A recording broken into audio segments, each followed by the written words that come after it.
Content warning: genetic manipulation, slavery, racist paranoia, white supremacy, and revolution! Action, excitement, horror, romance, thrills and chills, swords and sorcery, rockets and ray guns, a dizzying panoply of the strange and impossible from the darkest depths of the human imagination. What mad universe encompasses such tales as these?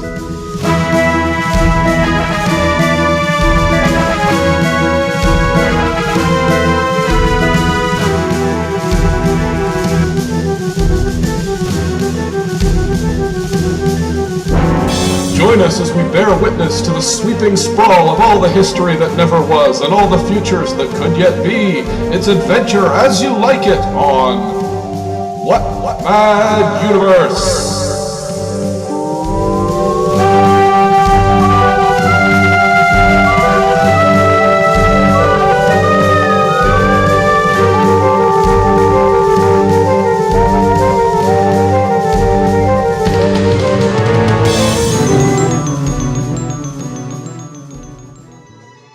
Automation, the future of society.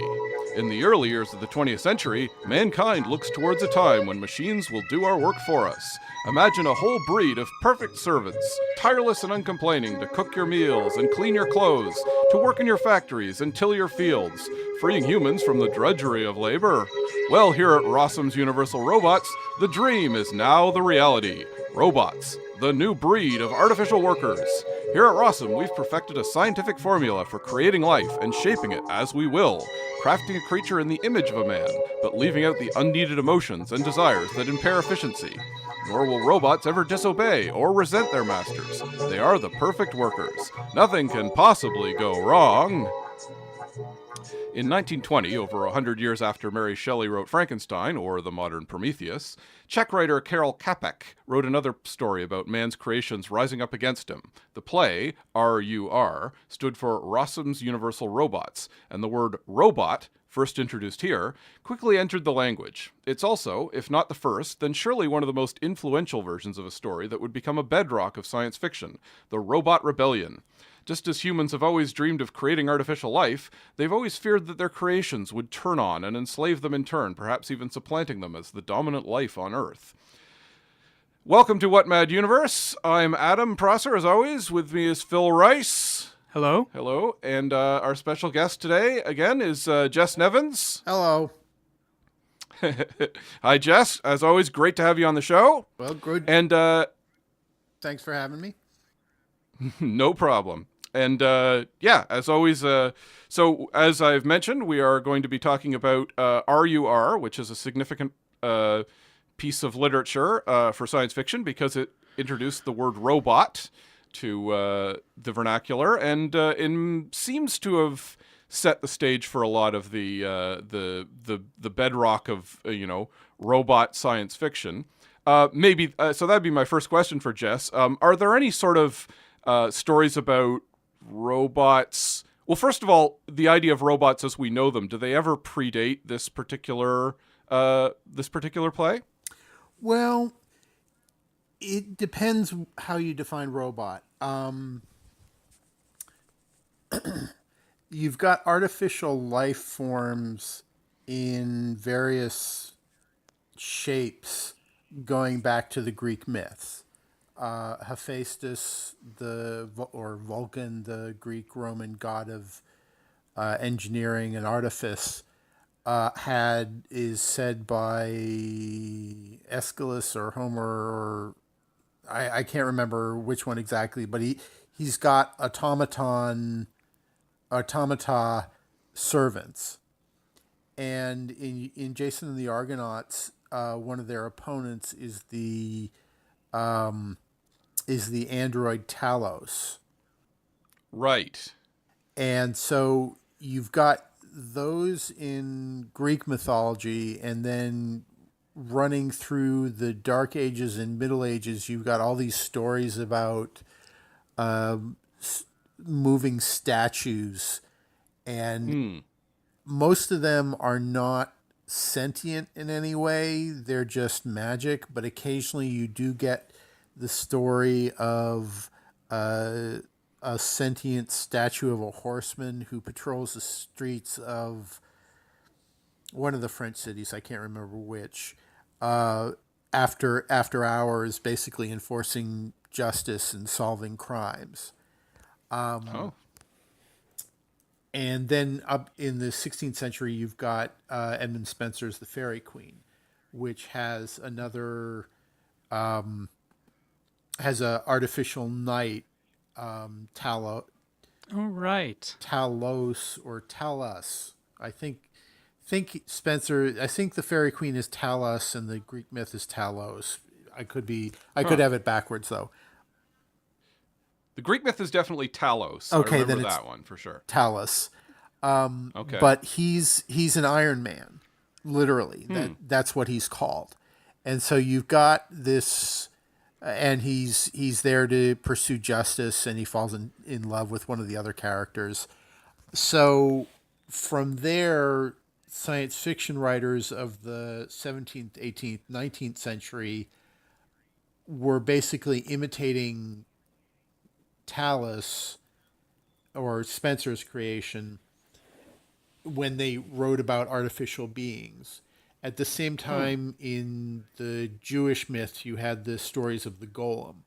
And that sort of led to Frankenstein. And Frankenstein in the 19th century led to stories of biological artificial life forms.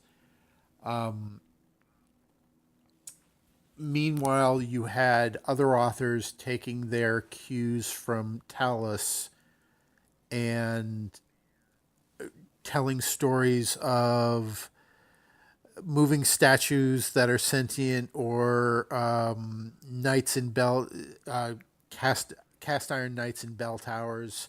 That was one of Hawthorne's stories, I think.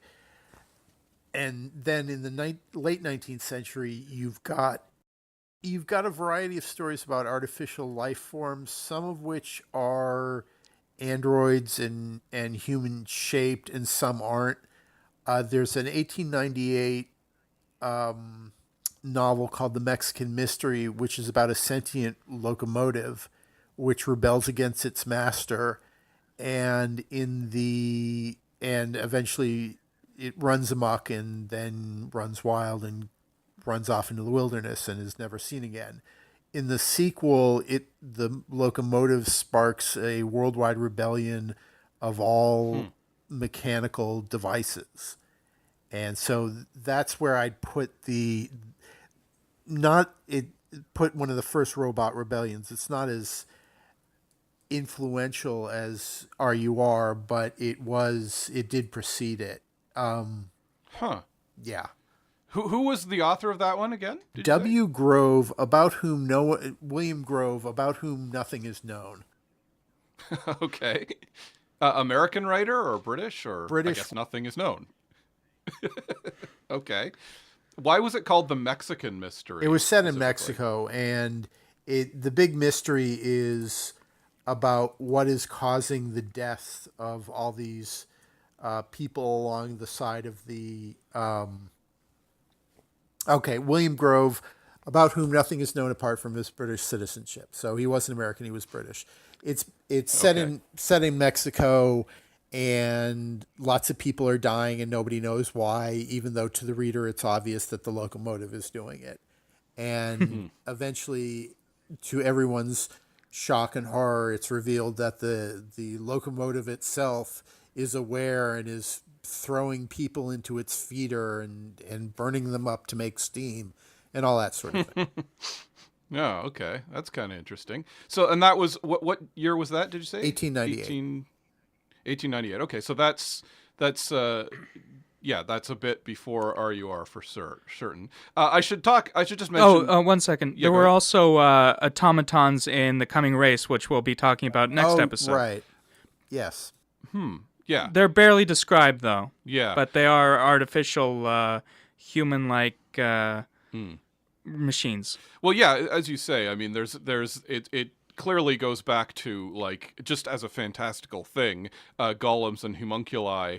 And we should mention that in R.U.R., for those of you who aren't aware of it, it was a play. It was written in 1920, as I mentioned. And it is...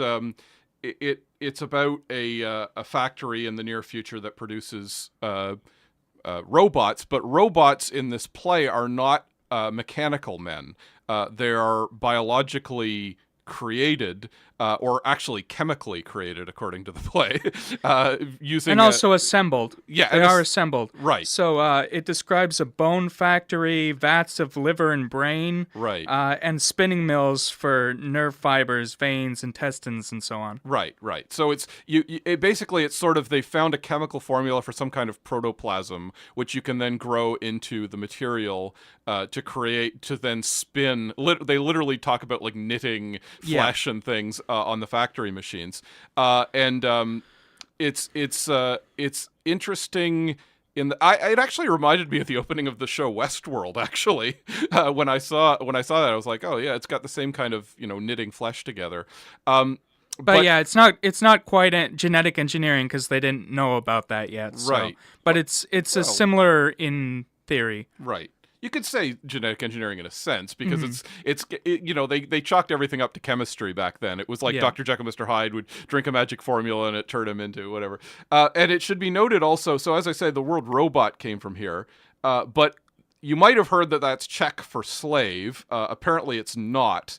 It's a neologism. Robota means forced labor in Czech. And robot is just the derivation of that. And Jess, you were actually mentioning androids a minute ago, and I was actually surprised to find out that predates the term robot, from what I can tell. Right.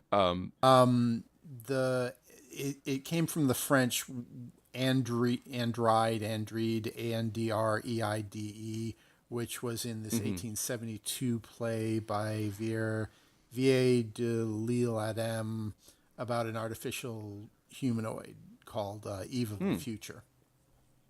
Ah, okay. Seems to be a common theme. Yeah, that.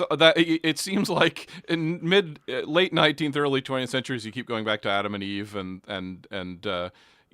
course, in R.U.R, what eventually happens. Of course, there's a lot of assurance. The play is about a woman coming from the Humanity League. Is that what she's called? Yeah. And she's coming to fight for the rights of robots because she believes they're unjustly enslaved, with some validity. But the general manager, Harry Doman, kind of talks circles around her and shows how they don't want anything, they don't care, they don't feel pain, they don't get tired. They have nothing that.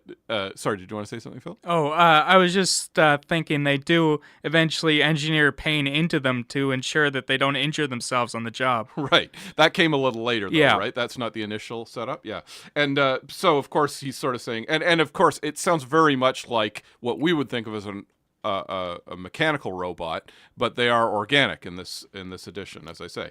And anyway, so they rather absurdly, he puts her completely off balance to the point, and then finally proposes to her, having just met her at the beginning of the play, at the beginning of the scene, and then she agrees to marry him, and then, as the play goes on, robots have become prevalent, the human birth rate is dropping, and she then basically decides robots were a mistake. She sabotages them in a number of ways, including destroy the formula, but also convincing the engineer to let them feel like resentment and emotion, basically. So that leads to them rising up in what really feels a lot like a socialist uprising, and was probably inspired by that, since it was written in 1920. Would you say that's fair to say, Jess, that it was tapping into the politics of the time? Oh, it's definitely passing into the politics, but the criticism I've read of it, it's both a criticism of R.U.R. is both a criticism of capitalism and a criticism of the dangers of socialist revolution. So you've got a socialist revolution, but it ends up with most of humanity wiped out. So I think Capek, or how is his last name pronounced? Capek? I think it's Capek. I think there's a hard C. Yeah. Yeah, Capek was sort of criticizing the techno euphoria of the time and the socialist revolution, and saying there's got to be a better way than the capitalism communism dichotomy that we're presented with. So yes, definitely political. Capek wrote a essay called "Why I'm Not a Communist," Right. which initially surprised me because the play has very sort of socialist overtones. But the essay, I was a little confused by some of his points, but basically, can you describe it, Adam? Well, I found that, I saw where he was coming from. It was essentially, he seemed to be sympathetic to the goals of communism, but at the same time feeling, and this was of course written after the Bolshevik Revolution, and he was very much going, they don't really, they're all dogmatic and it's all about ideology for them, and they talk about revolution in 20 years while, stepping over starving men in the street, which it may or may not be fair. I don't know exactly what the historical tenet are of the times. That seems like a fair criticism of like Leninist communists who were very much like against bourgeois sentiment, and they didn't, they were much more fixated on fixing the structures and the institutions rather than helping people out right this moment. So I think that was his big criticism of communism at that time. I have a friend, Andrew Hickey, who wrote something about R.U.R, and he mentioned that he felt Capek's political mindset might have been something of what was termed in England or in the Western world distributism, which is essentially kind of a Catholic version of communism, where it's not breaking down the structures and it's not breaking down the monarchy or the theocracy or anything, but it does say, everyone should have the ability to earn their own. It's almost a return to feudalism, but without the lords so much as, everyone has their own farm and can make their own cloth and grow their own crops, and everyone can have the means of production of their own small homestead, basically. It's a strange philosophy. It's still out there, but it seems to be an attempt to strike a middle ground between socialism, no, wipe away the world order and have it all this way, and, capitalism, which is, as we all know. So I thought that was an interesting way to phrase what he was looking at, because he's clearly, he sees capitalism as a problem, but he sees, socialism as having a lot of inherent issues as well. Basically, he believes in it's not. He sort of accuses the communists of wanting to do away with human feeling almost. That's almost the point of the play, I would say. Would you agree? Yeah. Oh, sorry. I wanted to. Oh. Yeah, go ahead, Jess. Sorry. No, I was going to say, I think there's, for all the condemnation of capitalist exploitation of the worker and the robots, there's definitely a counter warning against the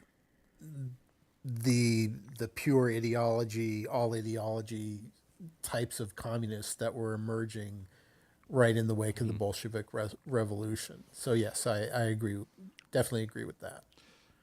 Yeah, I almost feel like the robots are communists, not just that they're the workers, but they're literally like, we are the new generation. Because I know a big thing in that era was that communists were sort of, we are the future, we are the new civilization. They really wanted to completely rebuild civilization, and they were all very futuristic. They believed in, this is what the new world is going to be like, and we're going to have techno cities, and a lot of our ideas of techno-utopianism seemed to basically come from communism and socialism at the turn of the century. What were you going to say, Phil? Sorry, you had something there. Oh, just one point in the essay that bugged me, I suppose. When he said that if the rich were attacking the poor, he'd side with the poor, but it sort of ignores that right. is happening. Yeah. I mean, with the benefit of hindsight, it was actually, I think it was a pretty insightful essay at the time, but the benefit of hindsight, it's possible to sort of look back at it and say, I think you may be, he was a little disingenuous about the fact that he's a religious guy, and he didn't mention that in the essay, and that was one of his problems with communism.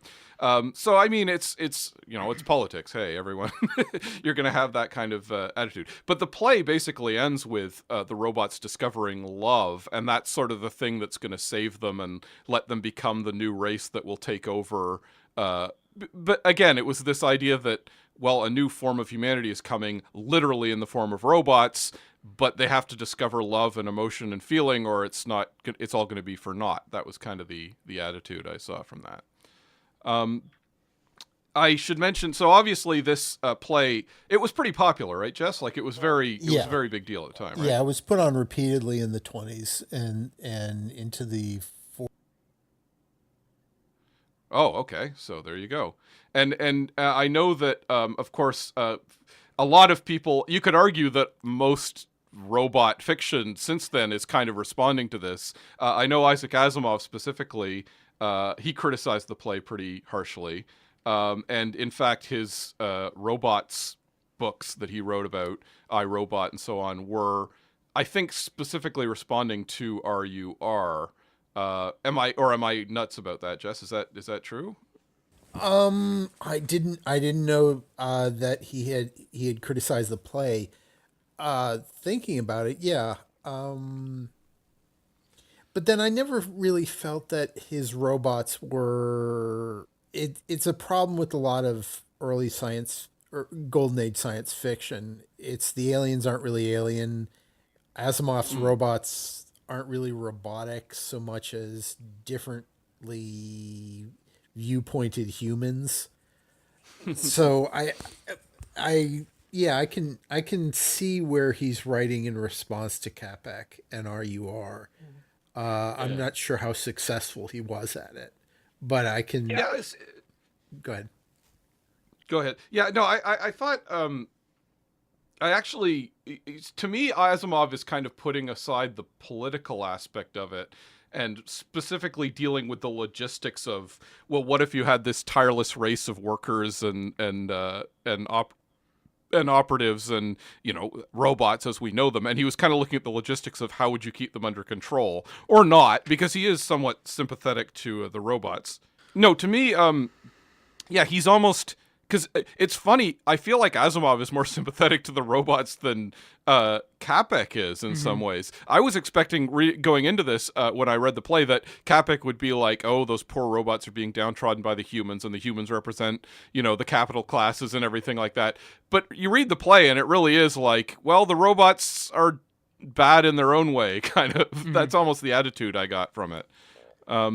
They very emotionlessly wipe out humanity. Right, exactly. Like they just exterminate them. Yeah, once they're in power, it's, there's no sort of, like the character who comes in feeling sympathy for the robots is almost made to look ridiculous that she has sympathy for the robots. And whereas Asimov, when he's writing about the robots, and so many other people since then have kind of gone, well, when you're writing about robots, you are in some ways, as you mentioned, Jess, they're kind of, in some ways it's a sublimation of our feelings towards, well, especially in the West, towards like slavery, things like that. This idea of, hey, wouldn't it be great if someone would just take care of all this for me? Right. And it's kind of, whether you've got the different classes or whether you've got, a racial aspect to it or whatever, there's this sort of, the idea of an underclass, which we then immediately identify as, well, that's not great that we have this underclass and we're sympathetic to it. I mean, have there been any other sort of responses to R.U.R. that you would say that came later that maybe dealt with it in a different way that you're aware of?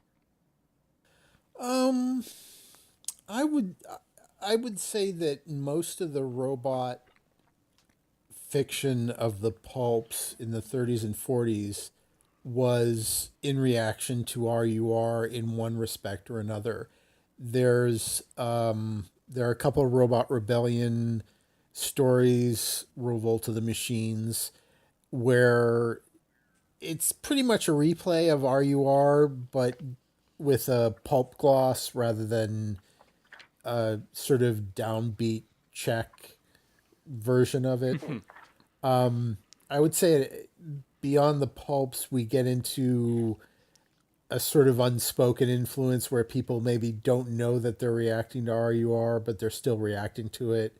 Sort of like in comics with Jack Kirby, you're reacting to Kirby Right. even if you don't know you're reacting to Kirby.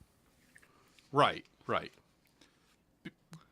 Because it seems like, the idea of Well, you were talking about some of the histories of sort of automatons and robots and things, and mechanical people or artificial people of different kinds, statues and whatnot.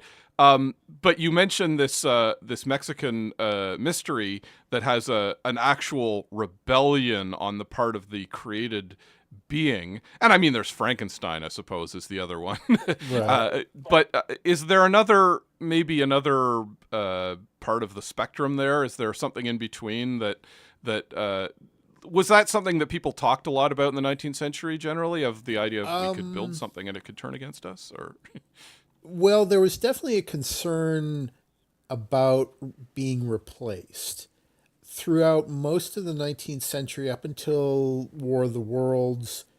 When aliens visited, they were always higher beings, and it was there wasn't any question about where humanity was in the order of things. But then you got War of the Worlds, which was influenced by Darwin, and so you've got this other race sort of coming in to wipe us out. And you've got the coming race, which is also influenced by Darwin, where you've got another race evolving beyond humanity.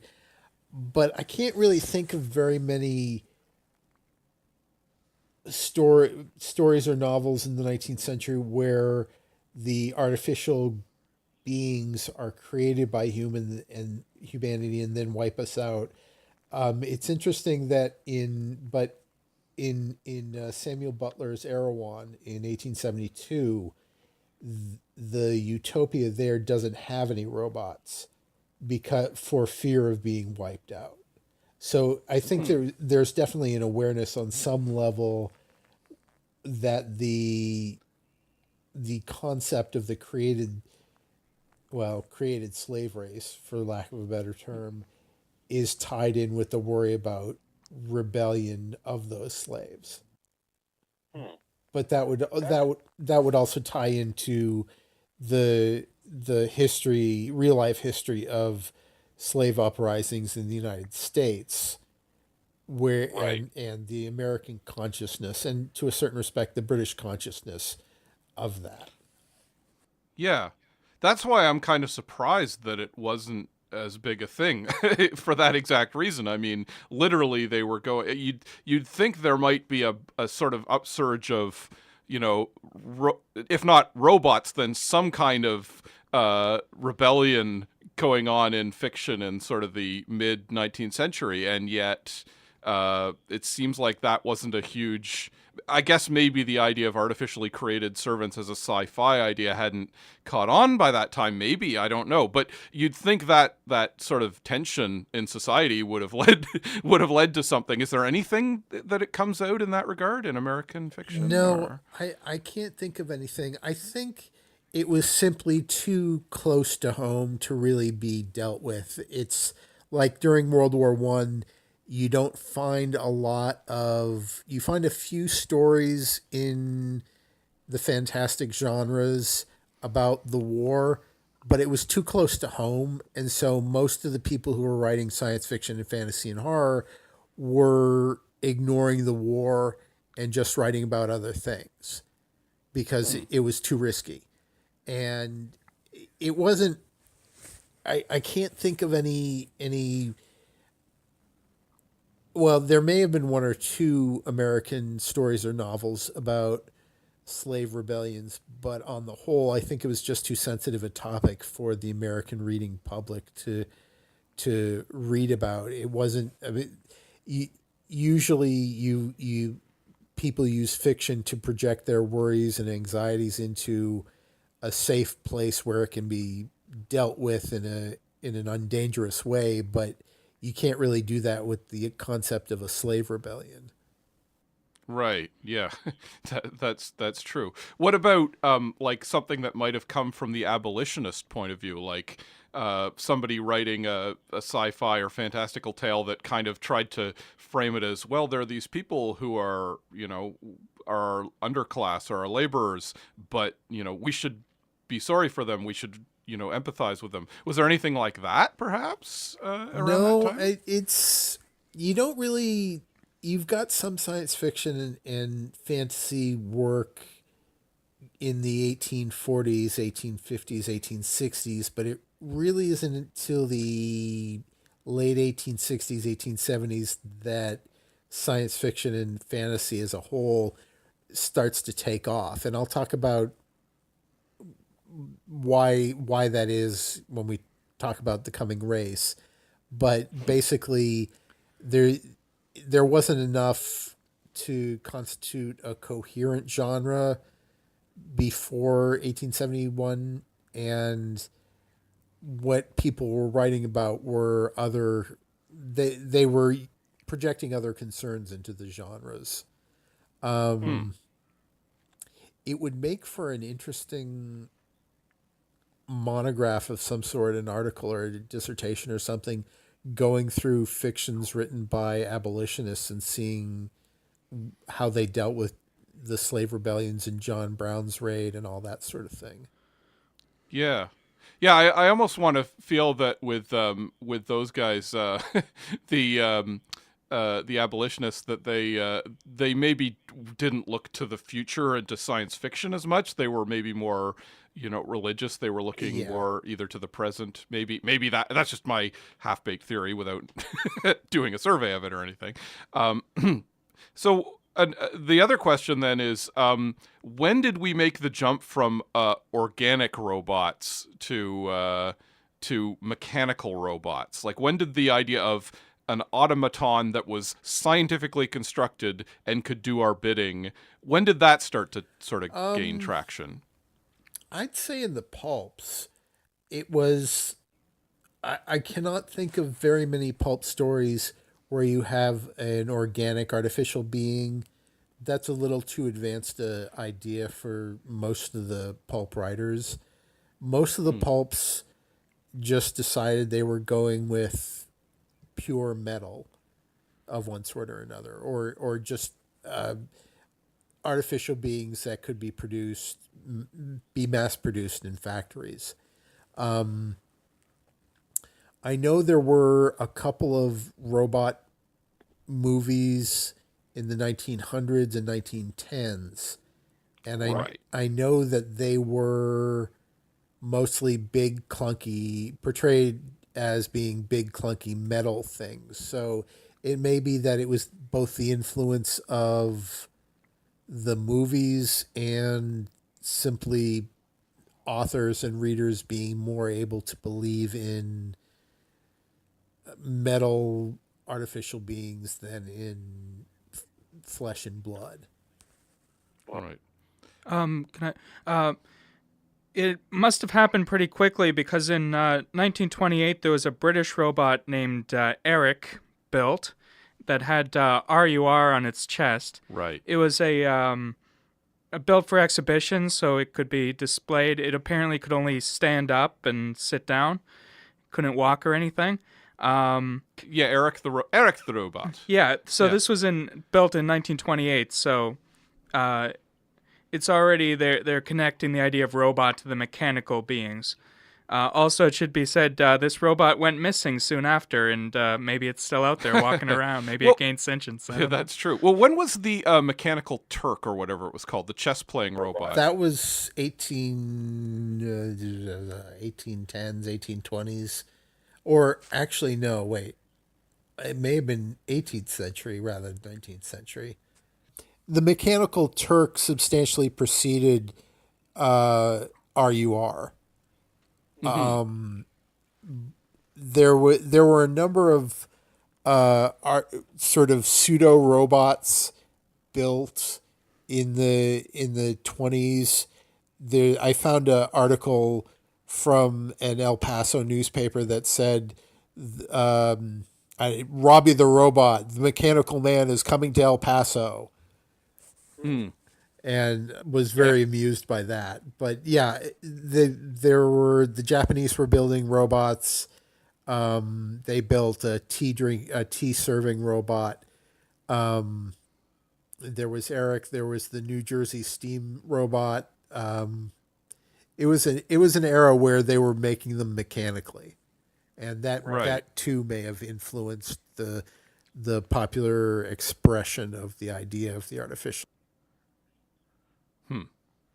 Yeah, because R.U.R, like I say, it seems very focused on the idea of the new breed of humanity versus the old breed of humanity, and can we spark? So I think that it sounds like he deliberately chose to make them organic, whereas he maybe did have an option to make them mechanical. Like it wasn't that nobody had considered the idea of mechanical workers of this nature. Would you say that's fair, or do you think? Do you think that's his reason, or? I think he wanted to take an evolutionary approach more than Right. more than it's allegorical, but if you make your artificial servants clunky metal beings, it's more allegorical than if you make them basically organic biological creations. Right. Yeah, exactly. Like he clearly wants it to be, he wants the Adam and Eve ending at the end, and he wants the idea of they can become something else that goes through the play. Like in the second act, he starts to introduce the idea that human population is dropping because they're not needed anymore.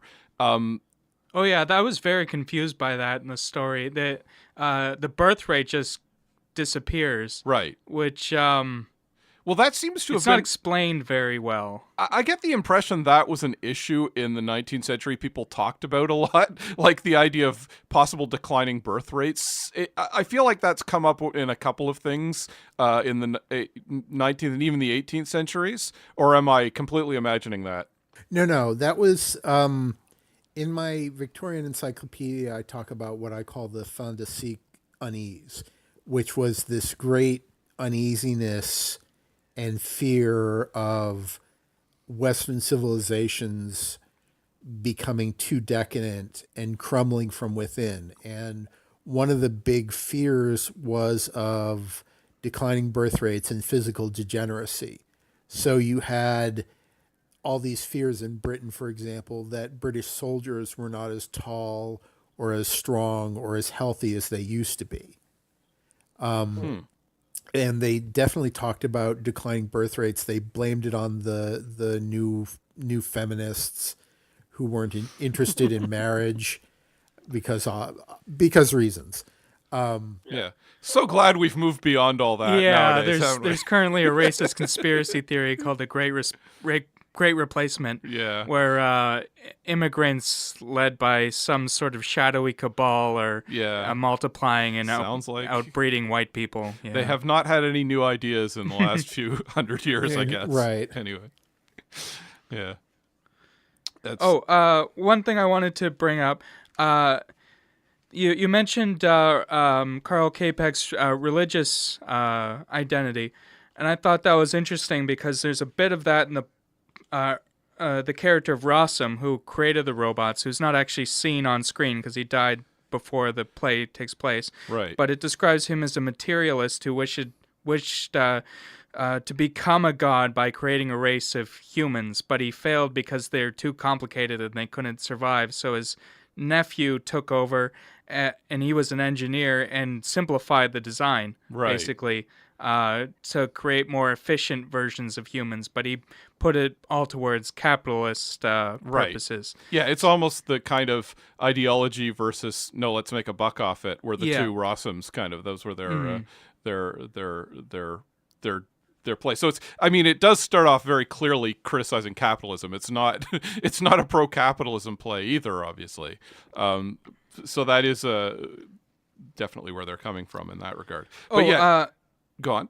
Sorry, there's a not really a movie adaptation, but I thought it was going in. Yeah, did you get a chance to see that? Yes, I did. Okay. It's called Loss of Sensation. It's a Soviet propaganda film from 1935. Oh, cool. Directed by Alexander Andreevsky. Mm-hmm. I don't know. It's actually an adaptation of another book I found out afterwards called Iron Riot, or The Robots Are Coming. But it uses imagery from R.U.R., including the letters R.U.R. on the robot's chest. Yeah, that seemed to be a whole thing in the 20s and 30s. They just put R.U.R. on a robot, Yeah. even if it had nothing to do with the play, basically. But the play is explicitly pro-communist. The robots never gain sentience, but they're built by the capitalists, though it's designed by a communist who wants to stop capitalism by making everything too cheap. And Right. Which is in R.U.R. too. They Yeah, kind of yeah. talk about how, the price of goods is going to drop so low because of all the, the but free labor. in the story, the robots are then repurposed as military things to take down strikes. Mm-hmm. But the communists ends up reprogramming the communist people, not the original inventor, end up reprogramming them to rebel themselves. They don't gain sentience, but they attack the capitalists, and it ends with all the capitalists being rounded up and killed. Happy ending, I guess, for them. Yeah. Okay. Cool. That's when was that made? Did you say 35? Interesting. So it would have been under Stalin, basically. Yeah, it's not clear what country it's set in. It should also be the character is named Jim Ripple, not Rossum, so it's not a direct adaptation of this at all. Right. But they would have had to, I mean, I think even if they'd said, yeah, we're adapting R.U.R., they probably would have made all kinds of changes anyway. Yeah, but so R.U.R. in this case stands for Ripple's Universal Robots. Well, technically it wasn't Rossum in the original either. It was like Rossundi or something. Maybe I'm wrong. But yeah, it should be mentioned this is available on YouTube, so it's interesting if you want to watch it. Huh. Yeah, very cool. And so yeah, so it would basically just, you said it wasn't really based on R.U.R. then. Not really. Yeah. Okay. Like I said, it seems to be another book which I haven't read. It doesn't end with robots, you must learn love. No, they never gain intelligence. Intelligence, yeah. That's interesting. Yeah, I have to check that out. That's kind of interesting. Phil? I should take this time to point out some other just little references in pop culture. Yeah. The Futurama episode, Fear of a Bot Planet, which takes place on a robot planet called Chapek 9. So Capek. Maybe it is Chapek. Yeah, I'm not sure. Maybe and I remember them mentioning Rossum's Universal Robots in the commentary, so that was the first time I heard of this play. Right. As a teenager. Oh. There was an android on the original Star Trek series in the episode Requiem for Methuselah named Raina Capek. Yeah. Capek. Yeah. And the Batman animated series had an evil computer named Hardak. Yeah. That was created by Karl Rossum. Yeah, I missed who was voiced by William Sanderson from. He was in Blade Runner. Yeah. He was also Larry, as in Larry and Yeah, Daryl yeah. and Daryl from Newhart. Yeah, I missed that his name was Rossum. There's also it's a problematic show, but I always kind of enjoy it. I thought it was an interesting show called Dollhouse, and the company that in that case again it was they were mind wiping people and using them, like reprogramming their personalities, but the company was called Rossum in that as well. Oh, okay. Which I picked. They actually explicitly say late in the show that I got the idea from a play, basically. So that's kind of interesting. Anyway, Phil, do you have any final questions for Jess or anything? Or well, let's wrap it up then. Okay. That's it for the podcast and the human race. Go forth and multiply. We've been Adam Prosser, Podcasting Unit 101, and Phil Rice, Podcasting Unit 000002. Our special guest was New Model Academic Unit 3409, Jess Nevins, who is the creator of the Encyclopedia Fantastic Victoriana, which will be available, the second edition of which will be available soon. Correct, Jess, or am I? Well, we're shopping it to publishers, so it may be a while, but it will be out either this year or next year. Excellent. Looking forward to that. Yeah. And producing / engineering unit Omicron 15 is Alex Ross, and the theme song was composed by Jack Feerick, a product of the Hapsfield-Grunsberg Mega Corporation. Until next time, don't forget to keep your batteries charged and destroy all humans.